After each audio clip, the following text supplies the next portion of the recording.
air quality doesn't seem very good today. It's kind of giving the sky like a hazy effect too.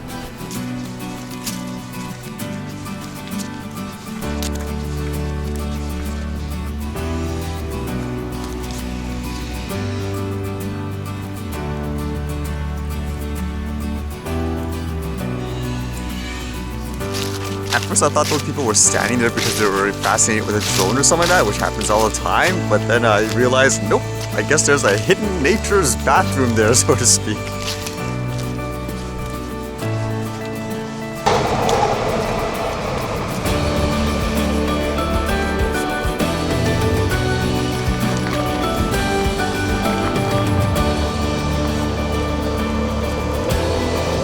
I noticed something interesting today when I was doing all the approval stuff, like to fly the drone with the NAV Canada. Normally they say you should allow at least 48 hours and it could take possibly like 2 weeks or whatever.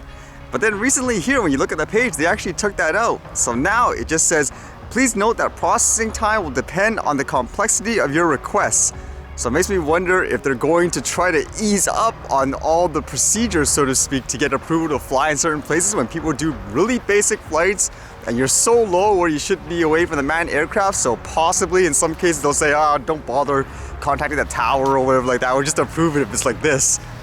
And when I submitted the request, I got a pretty quick response. This time it was an instant approval. It's not near any airports or anything like that, so I'd have to test that to go somewhere closer again to maybe the core downtown area to see if you still need to go through, like, for example, we will email this to the tower and they have to approve, or basically they'll just look at it and say, that's it, you're just flying like here, like up and down, whatever, like approve it. It'd be a lot better if that's the way it's going to be.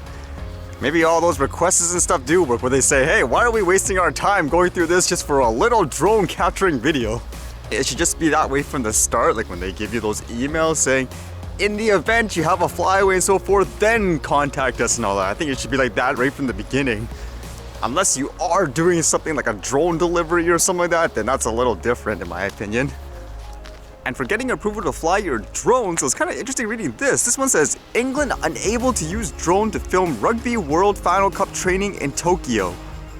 England's preparations for the Rugby World Cup final on Saturday hit a glitch with Eddie Jones' backroom staff unable to use their drone to record training sessions because their Tokyo base is close to an airport.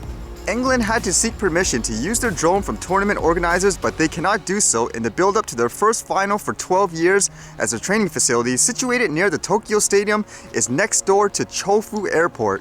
And it says the drone is primarily used by the coaches to review training sessions and is a key part of England's preparations when they are based in Bagshot during the Six Nations or Autumn Internationals. That's kind of interesting, with sports teams actually using drones as an essential part of their training and all that. It says, throughout England's World Cup campaign, Jones and his coaches have repeatedly talked about the importance of players' work off the ball, and that aspect of the games was highlighted when the cutting-edge technology was introduced to their training sessions in November 2016. At the time, Jones said, the drone is fantastic for us. It's another piece of technology that helps us accelerate the program, allows us to have another piece of vision that sees how well we work off the ball, and in rugby, work off the ball is just so important.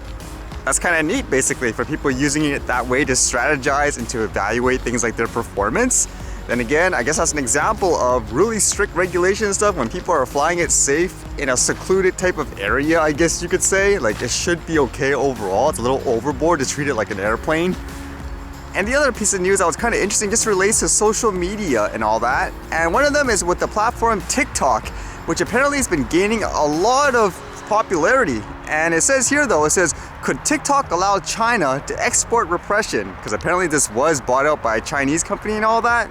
Because it's super popular in China, they're basically trying to expand it into places like the US. It says TikTok has racked up to more than 500 million active users in its relatively short lifespan, surpassing even Instagram and global downloads last year.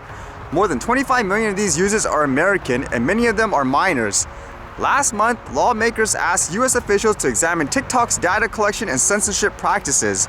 On Friday, the New York Times reported that the federal panel was reviewing the 2-year-old deal that put the American firm that became TikTok under Chinese control. It's also reasonable to wonder about TikTok's leaders' claim that they have never been asked by the Chinese government to remove any content, especially in the light of the Post reporting that none of the strife in Hong Kong made its way onto the app's search screens. So in a nutshell, basically they're concerned with this platform. Because it's popular enough, everyone's using it, they could still use it as a way to control, I guess, information, censor people who talk about things they don't like. That would be the concern, I suppose. That's not too far-fetched, actually. That happens a lot in China, just in terms of censorship and stuff. But what I found kind of funny about that is with the concern of a social media platform and stuff like that being censored, I guess, by the government, as you can say. Something recently happened in YouTube, which people unveiled, which was kind of eyebrow-raising. Like, I'm still kind of trying to read basically what it's all about. Apparently, a group of YouTubers and stuff, they found out YouTube had this algorithm. It's called like the P-scores. YouTube announced this before, where essentially it's their way to rank, I guess, videos or channels that are, I guess you could say, friendly in every way. And because of that, they would push it, promote it. And a lot of people said that's what they do, whereas many times YouTube would say, no, like we never censor content in that way. Like everyone has equal playing field, I guess you could say. If you're wondering what the P-score means, it supposedly means popularity, platform, passion, protection, and production. So basically that's their way of saying here, the Google preferred P-score ranks among the top 5% channels on YouTube, and the machine learning algorithm that powers the P-score is always learning and improving, which helps us more effectively consider not only how a popular channel is and how passionate its fans are, but also allow us to prioritize based on protection, brand suitability. So it sounds good on paper, but again, a bunch of YouTubers basically kind of analyzed this, and they actually looked at the code, funny enough. And in looking at the code, they were basically able to see things, for example, words specifically saying throttled. Like they throttle like certain videos because for whatever reason they deem it as, I don't know, inappropriate. There's content labels. So all of this stuff basically, it affects things like, I guess, the rankings, who's gonna be seen and all that. And they basically show this list here, like a P-score list by all those YouTubers who came up with this. They basically looked at the data, and you can see here by the scores, like the #1, I guess, type of channels. It says here, what? The Late Show with Stephen Colbert, The Late Night with Seth Meyers, Jimmy Fallon, etc., etc., CBC News, Fox, BBC, etc., for an individual like Will Smith. So apparently, based on this, theoretically, all these specific channels should specifically get pushed even more. I know people often talk about things like when it comes to things like politics, they said if you talk about certain things of a certain side, then you'll get suppressed and all that, where for the most part, people would say, like YouTube saying no, that's not the case, whereas this data is actually kind of alarming. And it was actually publicly available for you to see in the same way how these people got it, but then apparently, literally like a few hours once they published this, they immediately started to hide the code and stuff. So the only funny thing, I guess, of all this is with all that talk about like here, like TikTok being able to censor this and this and control the content and narrative. I mean, there's platforms that you probably use every day to do the same thing. You're just oblivious to it, right? It reminds me of the point again too. I know people often say if you do this and you do that, like people, whatever, they'll say they'll explode or whatever. But just with reasons like this, that's what I normally say. There's so much more behind the scenes that I guess you as a regular person wouldn't see. Like here, you can basically do all you want. Not necessarily the hardest worker or whatever like that is going to get ahead versus someone else that someone behind the scenes deems as more, I guess you could say, valuable to them.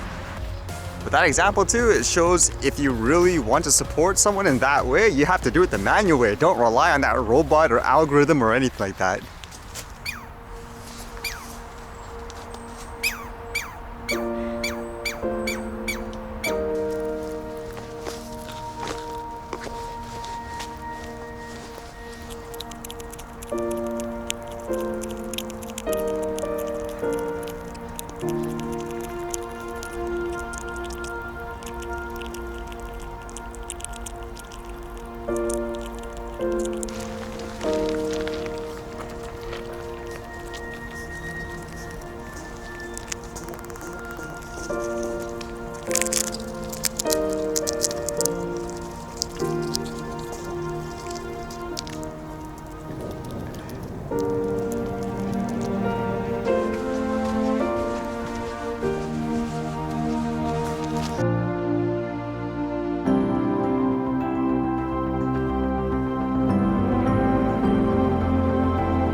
All right, see you guys later.